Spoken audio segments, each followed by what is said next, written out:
हाय बच्चों, science subject की दूसरी क्लास में आपका बहुत बहुत स्वागत है।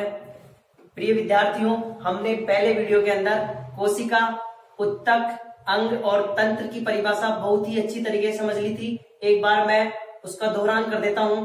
तो सबसे पहले मैं कोशिका की परिभाषा लेके आ रहा हूं कि जिस प्रकार से एक बड़े भवन का निर्माण, एक मकान का निर्माण छोटी छोटी ईंटों से होता है, उसी प्रकार से सजीवों का शरीर भी छोटी छोटी कोशिकाओं से मिलकर बना होता है।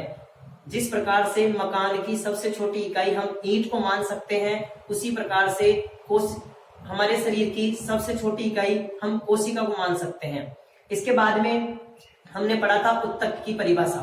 तो उत्तक क्या होता है? द ग्रुप ऑफ सेल, कोशिकाओं का समूह उत्तक कहलाता है, अर्थात कोशिकाएं मिलकर उत्तकों का निर्माण करती है। इसके बाद में हमने पढ़ा था अंग की परिभाषा। तो अंग की परिभाषा क्या है कि उत्तकों का समूह, बहुत से उत्तकों का समूह अंग कहलाता है। इसके बाद में हमने तंत्र की परिभाषा पढ़ी थी। तो तंत्र की परिभाषा के अंदर हमने देखा था कि बहुत से अंगों का समूह जो किसी विशेष कार्य को संपादित करवाता है, तंत्र कहलाता है। और हमारे जो चैप्टर है, उस चैप्टर का नाम है मानव तंत्र। तो आपको तंत्र की परिभाषा बहुत ही शानदार तरीके से समझ में आ गई होगी कि बहुत से अंगों का समूह जो किसी विशेष कार्य को संपन्न करवाता है, तंत्र कहलाता है। ऐसे ही हम 6 तंत्रों के बारे में इस पाठ के अंदर पढ़ने वाले हैं। जो 6 तंत्र हैं, मैंने उनके आपको नाम भी बताए थे। पाचन तंत्र, श्वसन तंत्र, रक्त परिसंचरण तंत्र, उत्सर्जन तंत्र, जनन तंत्र और तंत्रिका तंत्र। तो हम सबसे पहले स्टार्ट करे थे पाचन तंत्र। आज बहुत ही शानदार तरीके से मैं आपको पाचन की अवधारणा, पाचन क्यों आवश्यक है, पाचन तंत्र किसे कहते हैं, पाचन तंत्र में कौन कौन से अंग अपनी महत्वपूर्ण भूमिका निभाते हैं और पाचन में कौन कौन सी ग्रंथियां, कौन कौन से एंजाइम इसमें क्रियाशील हैं, तो बहुत ही शानदार तरीके से आपको समझाने वाला हूं। बस केवल आपका फोकस बोर्ड पे होना चाहिए। तो बिना देर किए स्टार्ट करते हैं।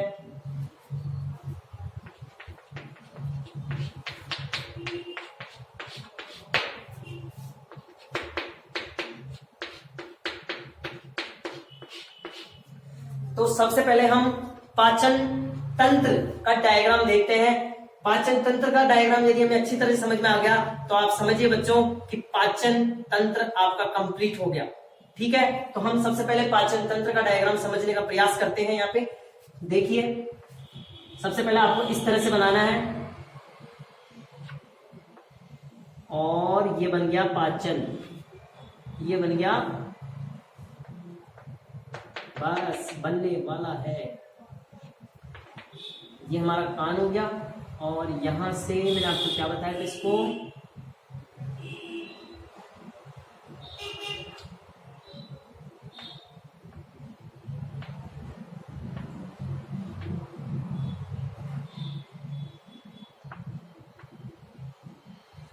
ये हमारा आमाशय हो गया, पेट हो गया, थैली नुमा संरचना है ये।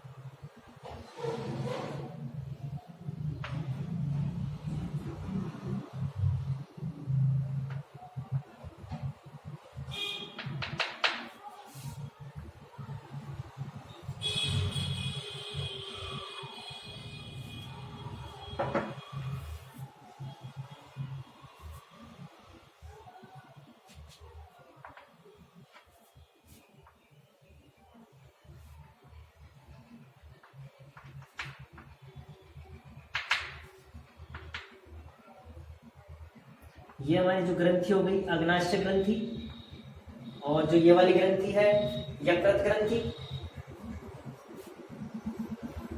ठीक है विद्यार्थियों, तो हम इसका नामकरण करते हैं। ये है हमारा मुख, अंदर मुख गुहा, ये हो गई ग्रसनी, और ये हमारी जो नली है जहां जो भोजन को आमाशय में पहुंचाती है, इस नली का नाम है ग्रासिका। या ग्रास नली भी बोल सकते हैं। और जो ये वाला भाग है, सबसे चौड़ा भाग है, इसे हम कहते हैं आमाशय।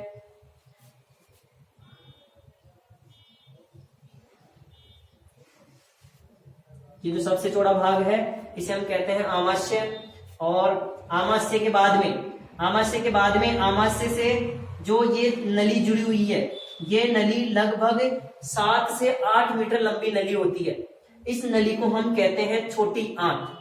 इस नली को हम कहते हैं छोटी आंत। तो हम इसे लिख सकते हैं कि ये तो हो गया आमाशय, स्टमक हो गया, पेट हो गया, आम भाषा में इसको पेट कहते हैं। और जो ये वाली नली है, जो लगभग 7 मीटर नली है, जो आमाशय से जुड़ी हुई है, इस नली को हम छोटी आंत कहेंगे। और छोटी आंत का जो अंतिम सिरा है, इस उल्टे यू आकार की संरचना से जुड़ा हुआ है। इस संरचना को हम कहते हैं बड़ी आंत। बड़ी आंत। और जो लास्ट वाला जो ये भाग है, इसे हम कहेंगे मलाशय और इसे कहेंगे मलद्वार। तो ये हो गया हमारे पाचन तंत्र का डायग्राम, पाचन तंत्र का चित्र। पाचन तंत्र में मुख्यतः कौन कौन से अंग सहायक होते हैं, तो हम बताएंगे मुख, ग्रसनी, ग्रासिका, आमाशय, छोटी आंत, बड़ी आंत और मलाशय। ये क्या है? पाचन तंत्र के प्रमुख अंग हैं। अब इनके अलावा पाचन में 3 ग्रंथियां और सहायक होती है। 3 ग्रंथियां, वो 3 ग्रंथियां कौन कौन सी है, मैं इधर एक्सप्लेन कर देता हूं। पहली जो ग्रंथि है वह है लार ग्रंथि। लार ग्रंथि जो लार छोड़ती है, हमारे मुंह में जो श्लेष्मा रस और जो लिक्विड तरल पदार्थ स्रावित होता है उसे हम लार कहते हैं। वो लार ग्रंथियों के द्वारा स्रावित होता है। और ये लार ग्रंथियां 3 प्रकार की होती है। ये लार ग्रंथियां 3 प्रकार की होती है। इसके बारे में विस्तार से आगे चर्चा करेंगे। लार ग्रंथियों के नाम मैं आपको बता देता हूं। पहली लार ग्रंथि कर्णपूर्व लार ग्रंथि, दूसरी लार ग्रंथि अधोजंब लार ग्रंथि और तीसरी लार ग्रंथि है अधोजिह्वा लार ग्रंथि। तो कौन कौन सी ग्रंथियां सहायक है? पहली ग्रंथियां पाचन में सहायक होने वाली लार ग्रंथि, दूसरी ग्रंथि यकृत ग्रंथि, लीवर ग्लैंड्स, यकृत ग्रंथि। ये ग्रंथि शरीर की सबसे बड़ी ग्रंथि होती है। मानव शरीर की सबसे बड़ी ग्रंथि कौन सी है? तो आप कहेंगे यकृत ग्रंथि। ठीक है। तीसरी जो पाचन में सहायता करती है वो ग्रंथि है अग्नाशय ग्रंथि। अग्नाशय ग्रंथि जो आमाशय के जस्ट नीचे पाई जाती है। यकृत ग्रंथि ये वाली ग्रंथि, इस ग्रंथि का नाम क्या लिखेंगे हम? ये वाली ग्रंथि यकृत ग्रंथि।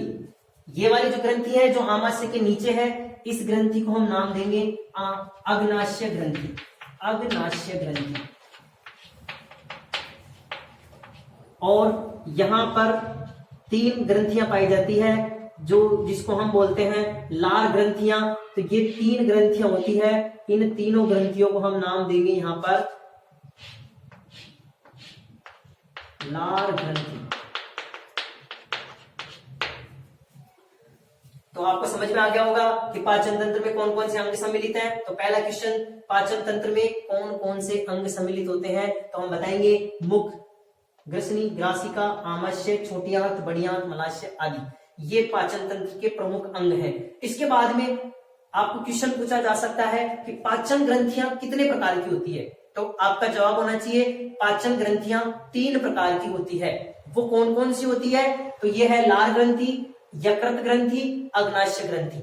इनका स्थान भी मैंने आपको बता दिया है। लार ग्रंथि मुख में पाई जाती है, यकृत ग्रंथि आमाशय के एक तरफ पाई जाती है और अग्नाशय ग्रंथि आमाशय के नीचे पाई जाती है। इन ग्रंथियों के क्या कार्य हैं, ये हम आगे इनके बारे में विस्तार से अध्ययन करेंगे। तो सबसे पहले मैं इनके भागों के नाम आपको स्पष्ट कर देता हूं कि इस पाचन तंत्र के जो विभिन्न भाग हैं, इनके भी कुछ और भाग भी होते हैं। तो उन भागों के बारे में हम अध्ययन करेंगे।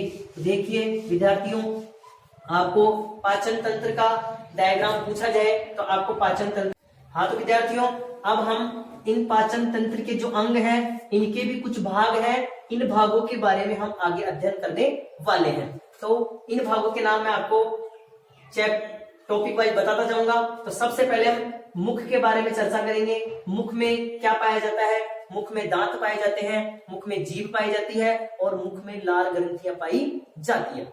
यहां तक। इसके बाद में ग्रसनी।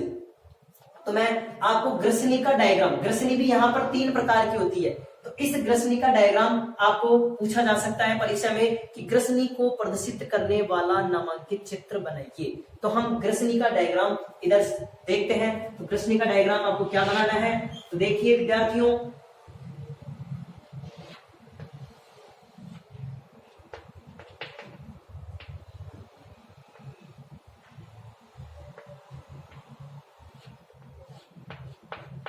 तो देखिए विद्यार्थियों, इसके अंदर जो ये वाली कीपनुमा संरचना है इसे हम कहते हैं ग्रसनी।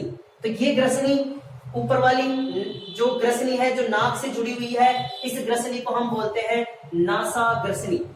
क्या बोलेंगे विद्यार्थियों? नासा ग्रसनी। नाक वाली ग्रसनी को हम बोलेंगे नासा ग्रसनी। और जो मुख वाली है इसे हम बोलेंगे मुख ग्रसनी, मुख ग्रसनी। और जो ये दोनों ये एक जगह मिल जाती है, ये दोनों ग्रसनियां जहां पर एक जगह मिल जाती है, इस ग्रसनी को हम बोलेंगे कंठ ग्रसनी, कंठ ग्रसनी। तो आपको परीक्षा में पूछा जा सकता है ग्रसनी को प्रदर्शित करने वाला नामांकित चित्र बनाइए। तो आपको ये डायग्राम बनाना है कि सर ग्रसनी 3 प्रकार की होती है, नासा ग्रसनी, मुख ग्रसनी और कंठ ग्रसनी। ठीक है विद्यार्थियों, आगे हम चलते हैं। ये एक नली होती है, ग्रसनी से जुड़ी हुई यह नली भोजन को आमाशय में पहुंचाती है। हमने मुख से भोजन ग्रहण कर लिया, मुख से भोजन ग्रहण करने के बाद भोजन ग्रसनी में जाता है। ग्रसनी से इस नली की सहायता से, इस नली को बोलते हैं ग्रासिका, ग्रास नली की सहायता से भोजन आमाशय में जाता है। तो आपको पूछे कि ग्रास नली, ग्रासिका की लंबाई कितनी होती है, तो आप बताएंगे कि ग्रासिका या ग्रास नली की लंबाई 25 सेंटीमीटर होती है। और इसका क्या कार्य है? इसका मुख्य कार्य है कि यह भोजन को आमाशय में पहुंचाती है। कहां से? ग्रसनी से आमाशय में पहुंचाती है, ये ग्रासिका। इसके बाद में ये आमाशय आता है। आमाशय की संरचना के बारे में अपन को देखना है। तो इसको, आमाशय की संरचना समझाने से पहले मैं आपको एक डायग्राम के द्वारा समझाने का प्रयास करूंगा।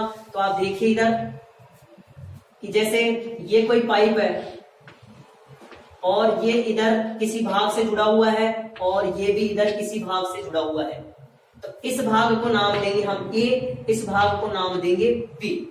ये पाइप इधर ए भाग से जुड़ा हुआ है, ये पाइप इधर बी भाग से जुड़ा हुआ है, और एक बच गया बीच वाला भाग जिसे हम क्या नाम देंगे? भाग सी। ठीक है, तो इसी तरह से हम आमाशय की संरचना को भी 3 भागों में बांट सकते हैं। तो पहला देखिए कि आमाशय, ये देखिए आमाशय की जो संरचना है इस तरह की है। तो पहली जो इसका जो नाम है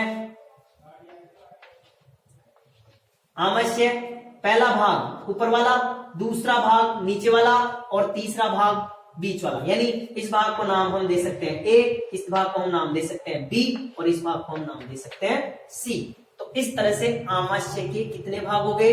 आमाशय के भाग हो गए 3, 1 भाग, 2 भाग, 3 भाग। अब इनका नाम क्या है? तो हम इनके नाम के बारे में देखते हैं। तो आमाशय का ये ऊपर वाला भाग किससे जुड़ा हुआ है? ग्रासिका से जुड़ा हुआ है। तो इस भाग का नाम है कार्डियम। क्या नाम है? कार्डियम। तो इसको हम बोलेंगे कार्डियम, कार्डियम। और जो दूसरा वाला बीच वाला भाग है, इस भाग को नाम बोलेंगे हम फंडिस, फंडिस, जो आमाशय का सबसे चौड़ा भाग होता है। और जो तीसरा भाग है इसे हम बोलेंगे जठराग्र। तो बताइए आमाशय के कितने भाग हो गए? आमाशय के 3 भाग हो गए, कार्डियम, फंडिस, जठराग्र। आपको आमाशय के बारे में मैं एक बात और बता देता हूं कि आमाशय एक थैलीनुमा संरचना होती है और आमाशय 2 से 3 लीटर आहार धारित कर सकता है। हम 2 से 3 लीटर भोजन खा ले तो यह इसको धारण कर सकता है, इतनी मोटाई इसकी होती है। और यह पूरी आहार नाल का सबसे चौड़ा भाग होता है, आहार नाल का सबसे चौड़ा। हाँ, तो विद्यार्थियों हमने आमाशय के कितने भाग होते हैं? 3 भाग होते हैं, कार्डियक, फंडिस, जठरागम। कार्डियक आमाशय का वह भाग, यहां देखिए आमाशय का वह भाग जो ग्रासिका से जुड़ा होता है, इस भाग को हम बोलेंगे कार्डियम। जो बीच वाला भाग है, इस वाले भाग को नाम क्या दिया हमने? फंडिस।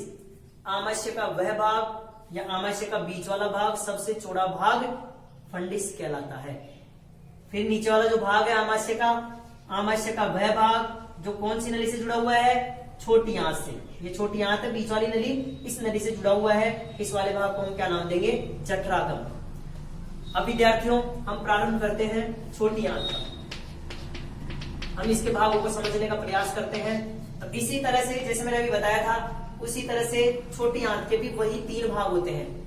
देखिए विद्यार्थियों, पहला भाग आमाशय से जुड़ा हुआ है, दूसरा बीच वाला भाग और तीसरा अंतिम भाग जो इस बड़ी आंत से जुड़ा हुआ है, उल्टे यू आकार की संरचना से जुड़ा हुआ है। इसी तरह से छोटी आंत के भी 3 प्रमुख भाग हो गए।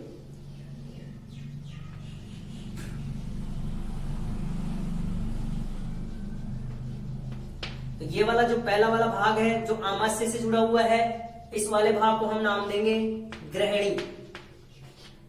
और जो बीच वाला भाग है, सबसे लंबा भाग है, इस बीच वाले भाग को हम नाम देंगे अग्र शुद्रांत। अग्र शुद्रांत। और जो अंतिम भाग है, इस वाले भाग को नाम देंगे हम शुद्रांत। इसी तरह से छोटी आंत के भी 3 प्रमुख भाग हो गए, ग्रहणी, अग्र शुद्रांत और शुद्रांत। अब हम बड़ी आंत के प्रमुख भागों के बारे में चर्चा करते हैं कि बड़ी आंत के कितने भाग होते हैं। तो बड़ी आंत के भी सेम इसी तरह से बड़ी आंत के भी वही 3 भाग होते हैं। पहला भाग जो छोटी आंत से जुड़ा हुआ है, दूसरा बीच वाला भाग और तीसरा अंतिम भाग। तो बड़ी आंत का डायग्राम भी हम यहां बना के देखते हैं।